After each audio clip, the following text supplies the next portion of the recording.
Hola a todos. Hoy vengo a hablaros del mito de los cables balanceados. ¿Cable balanceado o no balanceado? ¿En qué se diferencian?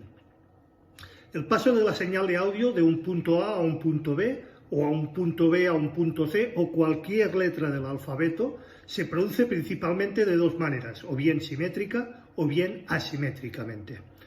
A continuación comentaremos sobre estas variantes del sonido y los diferentes formatos que tenemos para ellos. Cable balanceado o no balanceado. Hay muchos mitos y leyendas y creencias en torno a la señal de audio. Vamos a intentar desmitificarlas. Para aclarar las ideas abordaré este tema de una manera mucho más sencilla.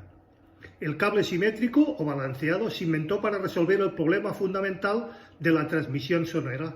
Las interferencias externas, por ejemplo, la interferencia por radiofrecuencia que presenta en el exterior del cable. Eliminar las interferencias desde la raíz es físicamente imposible, por lo tanto hay que buscar una alternativa para solucionarlo. Duplicar la señal antes de que se transmita a través del cable y enviarlo por dos vías independientes.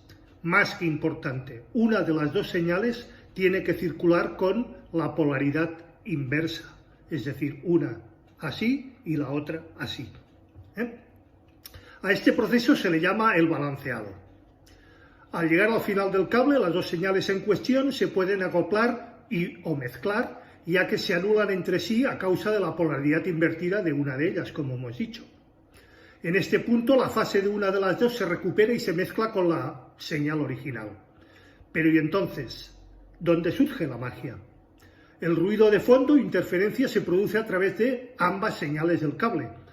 Cuando el efecto se invierte, el nuevo ruido se cancela, es decir, si hay una transiente así y hay una transiente así, la diferencia de fase entre una señal y la otra hacen que se anule.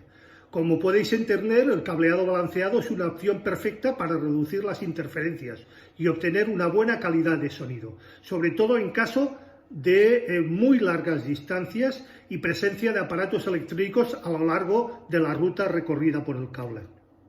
Por desgracia, el clásico zumbido de 50 Hz de la tensión de red no se puede eliminar, ya que es un ruido generado por la malla o por la mala y defectuosa masa del sistema eléctrico y no se puede eliminar invirtiendo la fase, es decir, los cables balanceados no anulan la frecuencia de red o las interferencias provocadas por interferencias de red.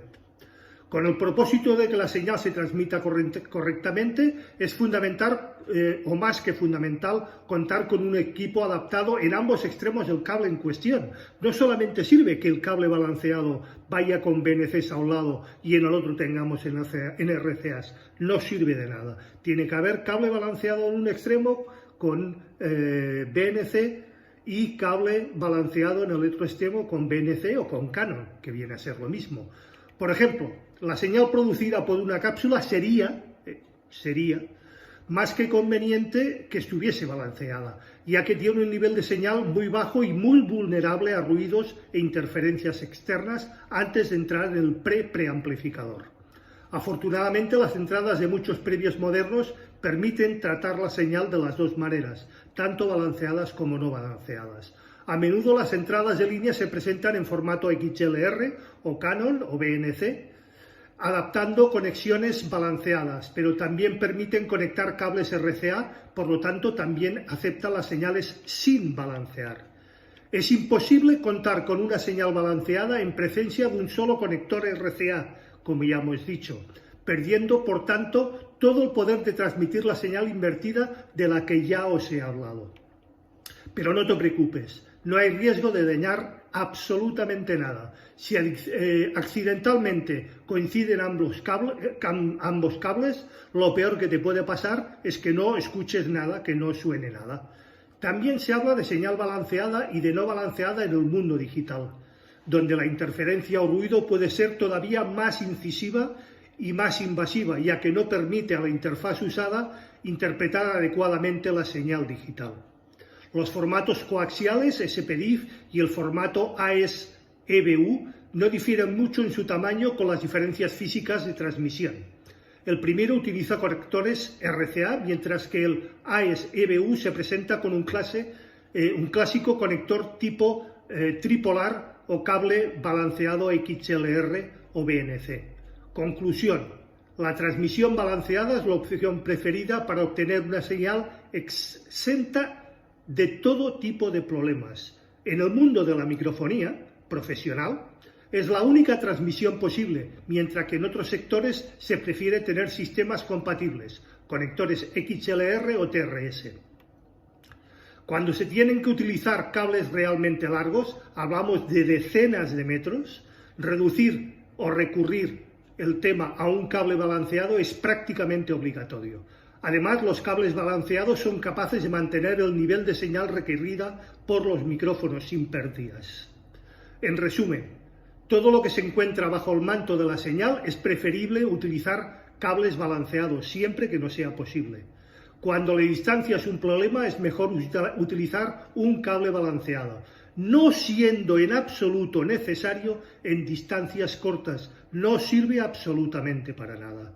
Siendo más que suficiente para estas distancias cortas un simple y burdo cable RCA, eso sí, de buena calidad y con un muy buen blindaje.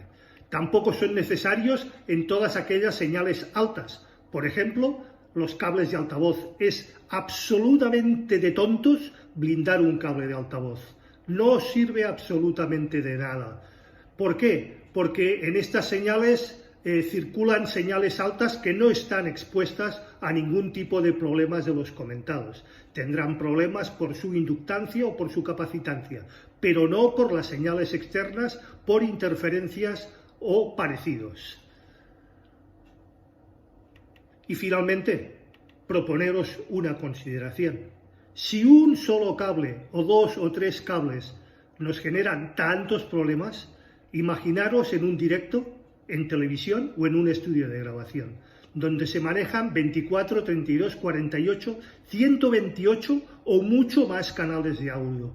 ¿Os imagináis el terrible y tremendo problema? Sería imposible tratar con tantos ruidos, interferencias y demás. Reflexionemos y que cada cual saque sus conclusiones. Y eso es todo por hoy. Quedo abierto, como siempre, a vuestras preguntas, dudas, aclaraciones, cuestiones o sugerencias. Serán debidamente respuestas, como siempre. Recordad, si os ha gustado el post, dadle al like, por favor, compartid, suscribiros si no lo estáis ya al canal y acordaros de darle a la campanilla gris para que YouTube os avise de cualquier novedad dentro del canal. Muchísimas gracias y, como siempre, nos vemos el próximo viernes a las 8 estrenamos. Hasta entonces, buen fin de semana y buena semana.